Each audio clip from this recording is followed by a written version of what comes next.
Alright, so you may have seen me yo-yoing on TikTok, YouTube, or I don't know, the vlogs. Now a question I've been getting quite a lot recently is, what yo-yo do I use? And to be honest, this is kind of surprising because I've always thought that everybody in the yo-yo community knows exactly what yo-yo I use. I know a lot of you guys are new here, so allow me to explain. So for the people who know me from the yo-yo community, this is gonna be nothing new to you, but for those of you who are new to the channel, allow me to explain in detail. But first, here is some context. In the world of competitive yo-yoing, the mark of a player that has made it is a player with what is called a signature yo-yo.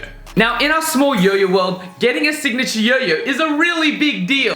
It would kind of be like the equivalent of like a basketball player getting their own Nike shoe. Every yo-yo player wants a signature yo-yo, but only the best of the best get them. You see, the way it's traditionally done is you get sponsored by some sort of yo-yo company. The yo-yo company sees promise in you. They design a yo-yo to your specifications, and then they pay you a royalty based on how many of those yo-yos they sell. In that sense, I never got a signature yo-yo. Now, to be honest, the reason I never got one was because I was never like a A-list yo-yo player.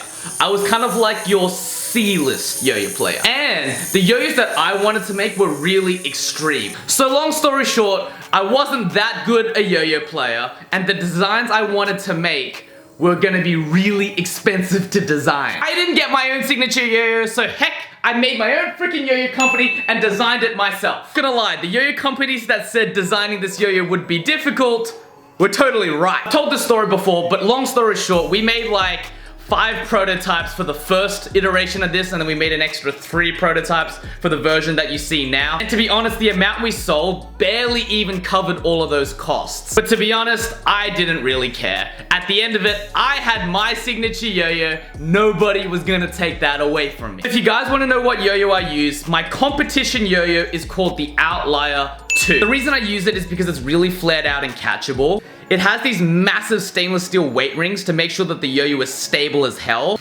And the yo-yo is just light and fast and basically ticks all of my boxes. This is what an ideal yo-yo for me looks like. Now, the one issue with this yo-yo is that it's really expensive. Now, from a player's point of view, I don't really care. If I'm gonna be battling against some of the best yo-yo players in the freaking world, I don't want my yo-yo to be skimping out on cost. There better not be any freaking glitches in the hardware when I'm battling a yo-yo player that is much better than me. So like, whatever, the high price, it's a competition yo-yo. That being said, I did create a cheaper version, which is still pretty darn good. It has the exact same shape as the Outlier, except it's only made from one metal, which allows us to keep some of the costs down. So this is the Deviant, this is the Outlier 2. They're exactly the same in terms of shape, but the Outlier 2 has stainless steel weight rings, which makes it a little bit more stable. The Deviant only has one metal ring. Now, the reason I use this yo-yo for my TikToks is because the colors are like really bright. It's kind of like eye-catching.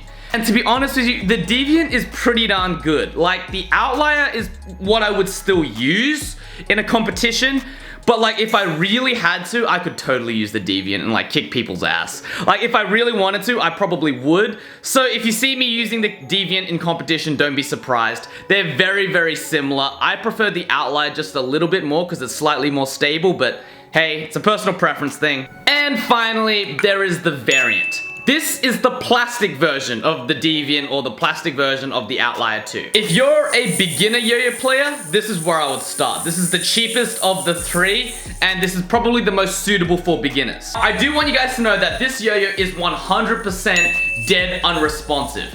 This wasn't designed to be like a beginner responsive yo-yo. This yo-yo is designed to be as good a competition yo-yo as humanly possible, but being a plastic yo-yo. So if you're looking for your first baller unresponsive yo-yo, this is probably what I would go for. It's plastic, so it's durable. It's gonna take a beating because you're gonna like slam it on the ground a couple times.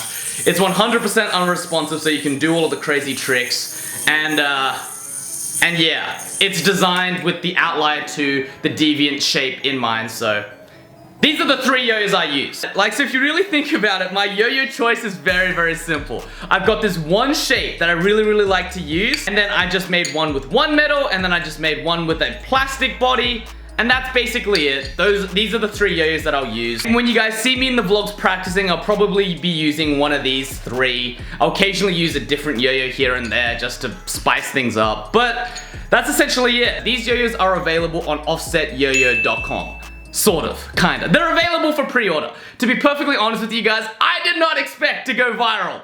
I was not planning on it. I was expecting for like 5 yo-yo sales in the next 5 years. You guys have just come in and absolutely slammed the website. So we're ordering more, but right now they're available as pre-order. Not 100% sure when they're gonna ship, but they are coming here very, very soon. So if you guys want one of these yo-yos, they're available on offsetyoyo.com. That's it from me. All right, hopefully this answers your questions. See you guys next time.